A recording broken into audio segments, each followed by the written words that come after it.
Also. Ok, salam alaikum. Ne interview fitini ka a yira aw bɛɛ lajɛlen la documentaire fitini an bɛ tournage minnu kɛ ani ne Adama Jalo talen Facebook la n'o ye cinéma festival ye o video kunkuruninw n'o fɛn o bɛɛ faralen ɲɔgɔn kan ka monter k'a bila YouTube sanfɛla la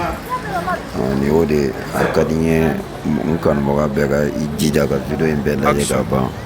u ka dɔn k'a fɔ an bɛ baara kɛ cogoya min na ani an bɛ voyager cogoya min na ani an ka fɛn kɛ cogo n ka foli bɛ bɛɛ lajɛlen.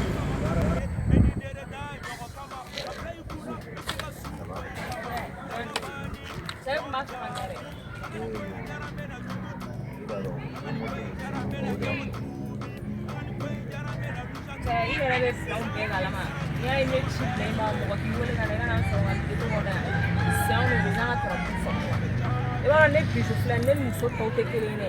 ne kelen bɛ se ka jɔyɔrɔ fa hali kamalen cɛ duuru tɛ se k'a fa est-ce que i bɛ k'a faamu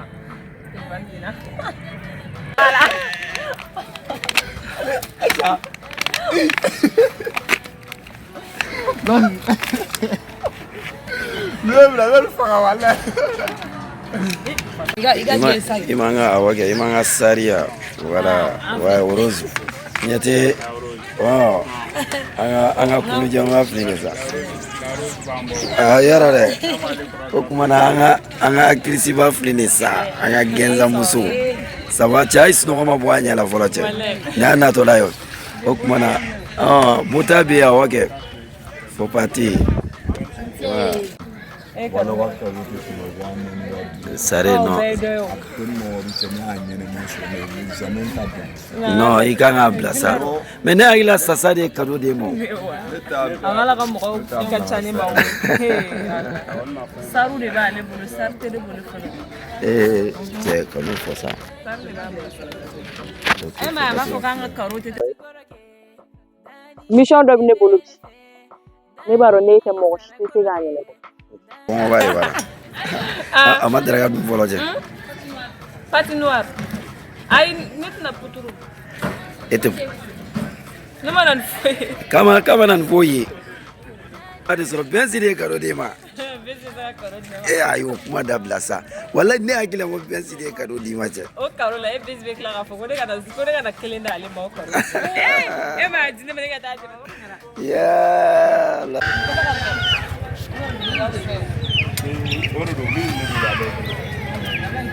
o tɛ kelen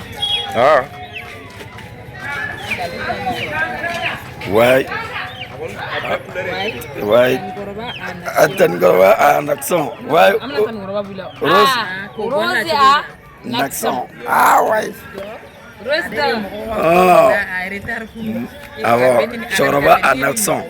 comme elle était kuma ouais le plus talentueux du monde et rappel comédien ouais bladanaga budaga partager aga ker blabla bana film dumanda ate job ça fait duru ouais okelero ouais cɛ bɛɛ bɛ ka filmer cɛ ne yɛrɛ t'a la cɛ o bɛ se ka kɛ cogo di Trimɛ ne ta kɛ mais a bɛ ka ta direct la ta voilà Trimɛ nɔ sira ouais chef cɛw ɲɛ tɛ n ka siriw la yeah sanfɛ fo duguma a bɛɛ dafalen don taa ka dɔgɔ jate ni siri kɛ dɛ awɔ a y'a abonné dɔrɔn a ka partager a banna i ma ye o kelen don action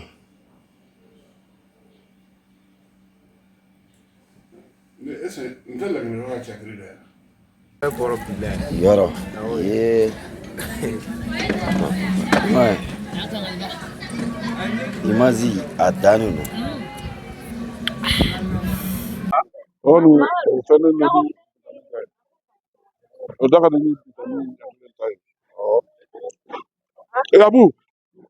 Abu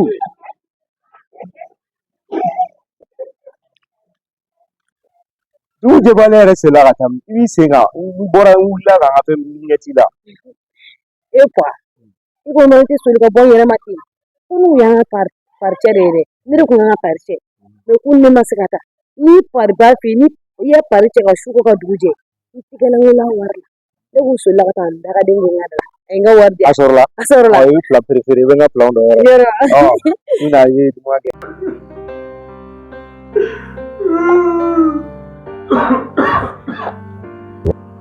Padaran cara ni barang yang tu boleh. Ayah kan ya saya. Wajib bila aku dulu. Merci beaucoup. Jinsin baragala dekat.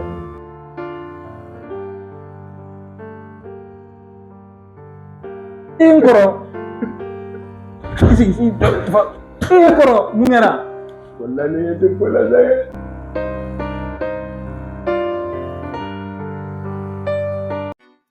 Liga le terrain, ce soir est dédié à tous les amoureux. Ah oui, c'est pour vous. Yeah, ouais, un belé belé.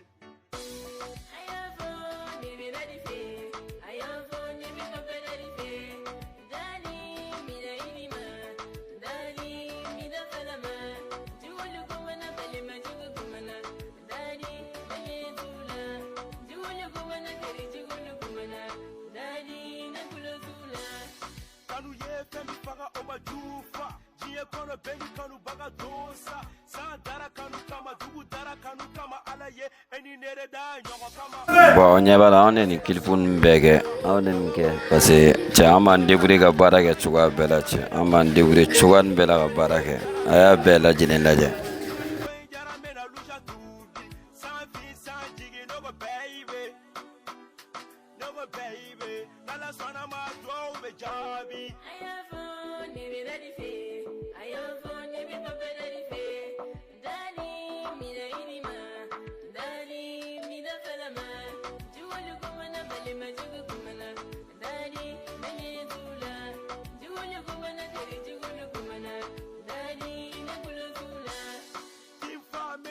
mi foi nyena kana so ki kulo jo shirela dugute mo mina o bon ɲɛ bɛ nin baara nin na an bɛ nin baara nin an b'a bɛɛ kɛ ni telefɔniw de bien vrai que an ye baara dɔw kɛ ni caméraw ye dɛ mais waatiw nana yɛlɛma cogoya dɔ la olu caméraw tiɲɛna ko wɛrɛw nana kɛ kow la bon walasa pour que an kana se ka sigi parce que ala ye dɔnniya dɔ d'an ma an bɛ to ka nin baara kɛ ni nin telefɔni ye k'a yira maliyɛnw na k'a fɔ ko mɔgɔ filɛ nin ye a ye nɔ kan'a fɔ ko se t'i ye quoi se min b'i ye i bɛ baara kɛ n'o ye quoi voilà o de ye nin ye quoi an bɛɛ k'a lajɛ. kɔnɔna na bi an kɛlen don ka komi anw minnu bɛ sinima bɔ kɛ an kɛlen don ka acteur caman ni actrice caman an kɛlen don k'o invité bi kɛnɛ kan bi an kan ka parce que an bɛ tournage ni fɛn minnu kɛ bɔ san yɛlɛmana bɔ bi fana y'an fana ka san yɛlɛma fête dɔ ye an kɛlen don ka acteur baw ni actrice baw wele bi kɔni a tɛ kɛ basi ye k'a n'a bɛ dɛsɛ n b'a ɲini aw fɛ aw bɛɛ ka jɛ ka image in lajɛ ok. Voilà aw bɛɛ k'a dɔn k'a fɔ bon ɲɛ tɛ image la bon nin bɛɛ kɛra i n'a fɔ sisan ne san yɛlɛmana bon souvent kuma dɔ la an bɛ fara ɲɔgɔn kan ka fɛn dɔ kɛ bon nin kɛra o don de ɲɛ b'a la actrice caman de bɛ yan maliyɛn ninnu bɛɛ ye film baw de kɛ ninnu bɛɛ ye actrice baw de ye bon mɔgɔw b'a fɔ ko fo n ka nin sɔrɔ n ka nin baara kɛ fo n ka nin sɔrɔ n ka nin baara kɛ sinon an ye baara ne ye baara kɛ ni mɔgɔ caman ye ni tubabuw ye baara kɛ ni international mɔgɔ camanw ye baara kɛ mais o n'a ta bɛɛ o baara bɛɛ kɔfɛ bon ala tun ye caméraw ni fɛnw bɛɛ nɔgɔya an ye bon olu bɛɛ nana tiɲɛ kow nana tiɲɛ cogoya dɔ la mais o n'a ta bɛɛ bon komi diɲɛnatigɛ baara kow don adamaden kana sɔn ka sigi ten o kɔnɔna an tilala ka wuli k'an kɛ baara kan aw b'an ka film ninnu fɛn fɛn a film ninnu a tilancɛ bɛɛ kɛra ni telefɔniw de bon ne adama yɛrɛ ne de bɛ caman ka cadrage kɛ ka tila ka montage n'a fɛn bɛɛ kɛ ka tila k'a bila réseau sanfɛ fana baara kɔni ka d'an ye wa an bɛ baara kɛ fana ni tournage ninnu bɛɛ kɛra o de ye wallahi ne mɔgɔ mago b'an ka contact la toujours numéro 79 30 11 16. Gordon tɛ Jalo de don.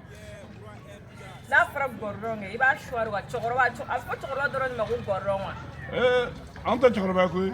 seulement wagatiw de ka tɛmɛ dɔrɔn. Action. I b'a dɔn dɛ.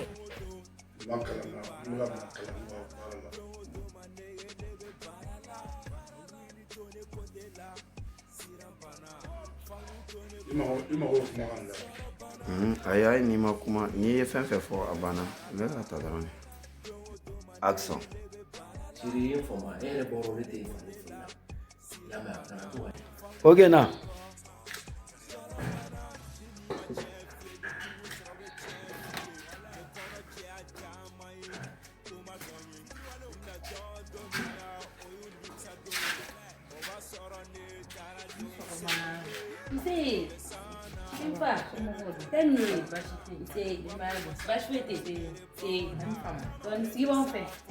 Ok. Jo, i ka lajɛ dun? a bɔra e ka mun de b'a bolo Bon, n nana ka na avertissement de d'i ma. N'i ka lajɛ ka da i bɛ kangari da ye quoi. Il paraît que kan ne ka maitre de bɛ ɲɔgɔn fɛ quoi. Ne ka maitre de bɛ fɛ k'a furu. Est-ce que y'a choix? I dun b'a dɔn n'i sera ne ta ma dɔrɔn i bɛ taa yen fɛ de.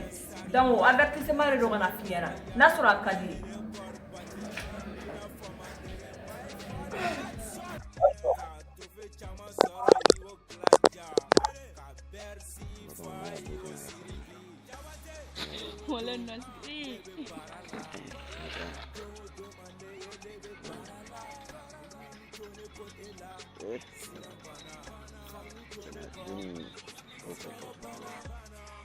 Bon, aw ɲɛ bɛ nin image mun na nin bon ne yɛrɛ de nin bɛɛ filmé an talen comme jamana kun y'an bila ka taa Facebook la Burkina film compétition mun bɛ kɛ Burkina nin bon nin kɛra o yɔrɔ de la nin kɛra Burkina de ani parce que an bɛ fédération malienne de cinéma an b'o la fana kɔnɔ n'o ye image voilà nin image nin bɛɛ kɛra Burkina de o kɛra Facebook kɛnɛ de kan ni maliyɛnw ka délégation de nin ye tan an bɔtɔla hôtel ni fɛn na ɲɛ tɛ Mali téléso national ye n'o Ortemu ye olu bɛɛ kun talen don wa an maliyɛn bɛɛ lajɛlen maliyɛn film bɔla ba a technicien fara fɛn kan association ma minnu bɛ cinéma nin yɛrɛ y'an ka maître ba ye n'o ye Musa Sisoko ye nin de ye ne yɛrɛ formé cinéma kɛcogo la ale de ye fɛn caman yira n'a ye sa ok nin bɛɛ ye olu kow de ye vraiment an kɔni baara kɔni ka d'an ye wa an bɛ baara kɛ fana ayi sisan an b'a fɔ maliyɛnw k'an dɛmɛ ni duwawu ye an bɛ fɛ ka Mali lase yɔrɔ la bon maliyɛnw yɛrɛ ma segin n'a ye k'an bɛ se k'u lase Mali lase yɔrɔ min na.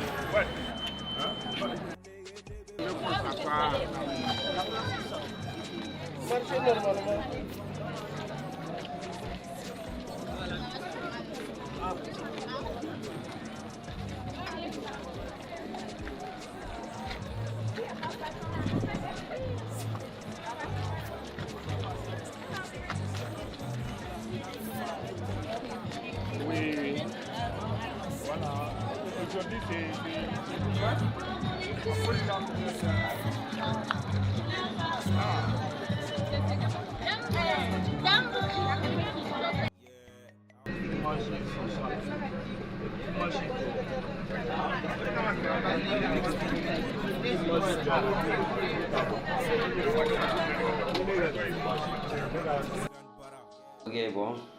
ni an ka maître ba ye ADC maître ba ni y'ale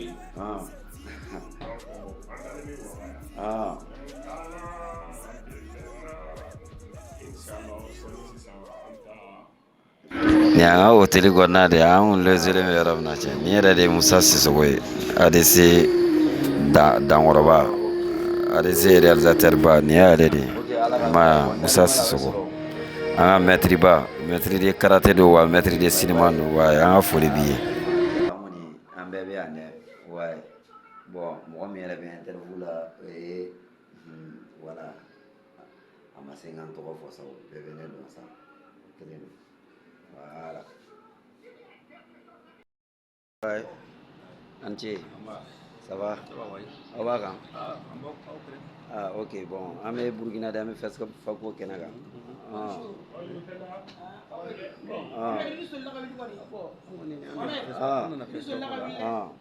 sont venus participer au festival. ok Parce que le cinéma est tout le monde. On a parlé on a document ok comme c'est quand le cinéma film ta film distribution film exploitation on a parlé on a document consensuel là la penganse bon que am se ka bonne indiquer ouais non vraiment non hakina kan ko vraiment e bɛ fɛ ka mun fɔ e bɛ fɛ ka kuma jumɛn de fɔ maliyɛnw ɲɛna sisan sinima ni ja filɛ nin ye fɛn mun don a ka gɛlɛn dɛ ni mɔgɔ min ɲinɛna ja kɔ i ɲinɛna fɛnba kɔ dɛ parce que adamadenya tabiya adamadenya taasira dɔ don ja filɛ nin ye ale de bɛ kɛ sababu ye k'a dɔn k'a fɔ ne ko karisa tun bɛ cogo min na o sanna o kuma jamana tun bɛ cogo min na o sanna o de y'a to ja ye fɛnba ye seko ni dɔnko ye fɛnba ye donc an k'an jija seko ni dɔnko an k'a don ba la non vraiment o diyara n ye kojugu an ka foli b'i ye i yɛrɛ tɔgɔ Ibrahima Kane ok ne ye jagola ne ye anw cakɛlen don sinima so de la ok non vraiment Kane i ka interview in diyara n ye kojugu ok wa Sisoko an ce an bɛ Burukina dɛ e bɛ fɛ ka kuma jumɛn de fɔ mɔgɔw ɲɛna maliyɛnw ɲɛna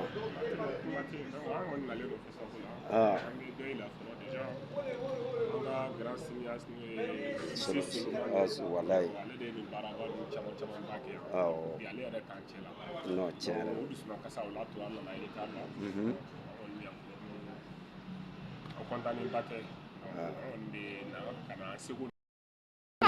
Karim ça va non on est ensemble ko bɛ cogo di non Facebook ko a dan de yɔrɔ dɛ minnu ma na kɔni bɔ an bɛ yan dɛ non on va les souhaiter bonne chance pour la prochaine fois mun de bɛ kɔnɔ sisan Facebook ko kɛnɛ kan maliyɛnw e nana aw e mago bɛ an mago bɛ trophée la wa an mago non bon an nakun y'o de ye o diyagoya ye o yɔrɔ dɛ si on a des films en compétition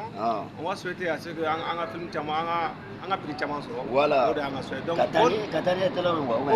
o kɔni ka dɛ parce que an famana ma ye yɔrɔ dɛ an fɔ depuis 96 bon ni Ala sɔnna ma ɲina an bɛ taga n'a ye o kuma Ala k'a nɔgɔya amina an bɛ ɲɔgɔn bolo o kuma na o kelen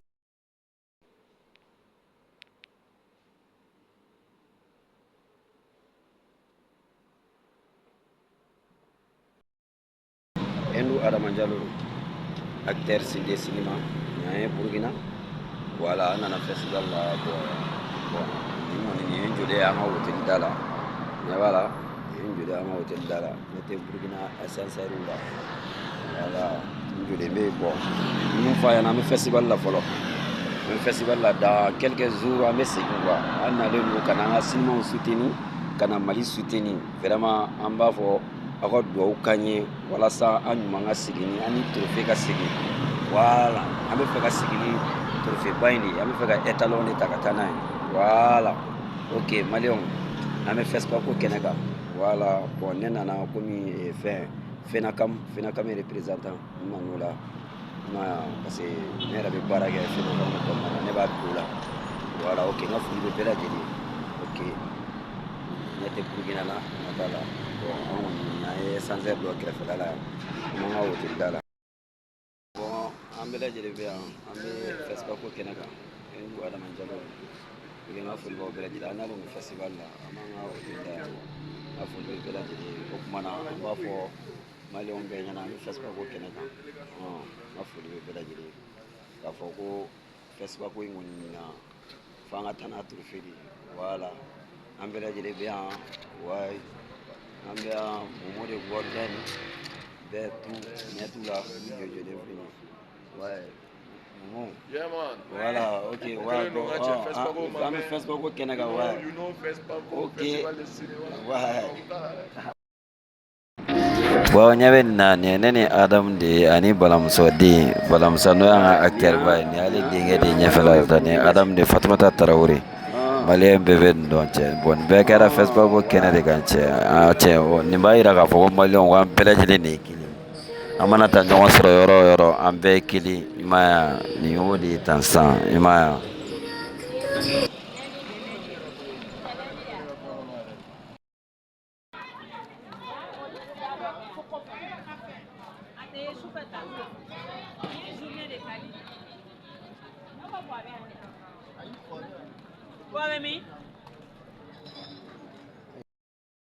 Jimmy. Acha.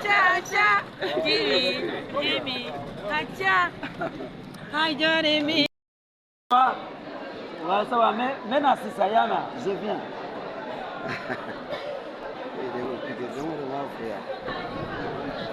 Ouais, tiens, on a un peu de là.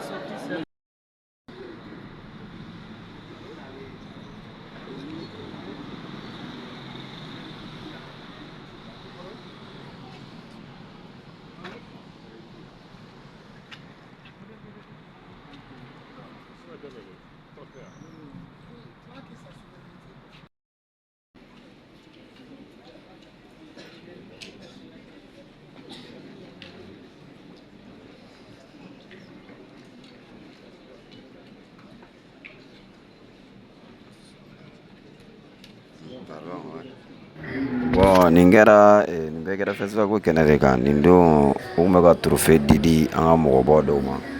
dɔw yɛrɛ dira an ka maliyɛnw ma i ɲɛ t'a la nin y'an ka fédération président ye fédération malien président nin y'ale de ye kɛrɛfɛ cɛkɔrɔba ye dɔ in ye Bɔkari Sidibe ka assistant dɔ ye nin y'a sɔrɔ u kun bɛ ka trophée de di acteurs ni actrices dɔw ma ani an ka cɛkɔrɔba kɔrɔ dɔw bɛ yen nin kɛra o de la ɲɛ tɛ Viviane jɔlen na yan fɛ nin fana ye actrice ba ye Mali kɔnɔ dɛ bon nin bɛɛ kɛra festival ko kɛnɛ de kan cɛ festival ko kɛnɛ in kun ka di dɛ sinimabɔla bɛɛ kan k'i jija ka y'a kɛnɛ kan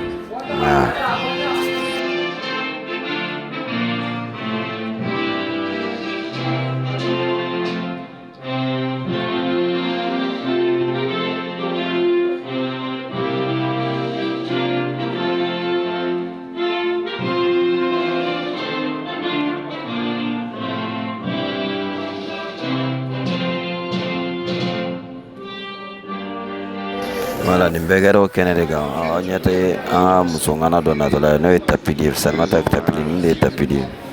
nin fana bɛ baara kɛ FENACAM kɔnɔna na nin ye réalisatrice ba ye dɛ Mali film bɔ a b'o kɛnɛ kan bɔ nin ne yɛrɛ Adama Diallo ye cɛ non festival ko kɛnɛ in kun y'a dan ye nin ye ne yɛrɛ ye bon dɔ jɔlen filɛ ten an kɛrɛfɛla la n'a sɔrɔ a y'a ye a kun bɛ n kɛrɛfɛ duloki verte b'a la o ye Kalifa Wotoroni de ye bon nin bɛɛ kɛra festival ko kɛnɛ de kan nin bɛɛ kɛra o de kan nin y'u ka monument de indépendance u y'a yɔrɔ décorer a yɔrɔ sufɛla a yɔrɔ in kun y'a dan de bon n ka foli b'aw bɛɛ lajɛlen nin kun ye interview fitinin de ye n y'a bila bon n m'a bɛɛ bila k'a yira aw la an ka baara kɛcogo n'an ka fɛnw ye n ka foli bɛ bɛɛ lajɛlen ala k'an bɛn a ɲɔgɔnna wɛrɛ ma ala k'an bɛn ɲɔgɔnna wɛrɛ ma n b'a ɲini aw fɛ aw ka dugawu k'an ye ne mɔgɔ mɔgɔ bɛ ka contact na 79 30 11 16 79 30 11 16 i m'a ye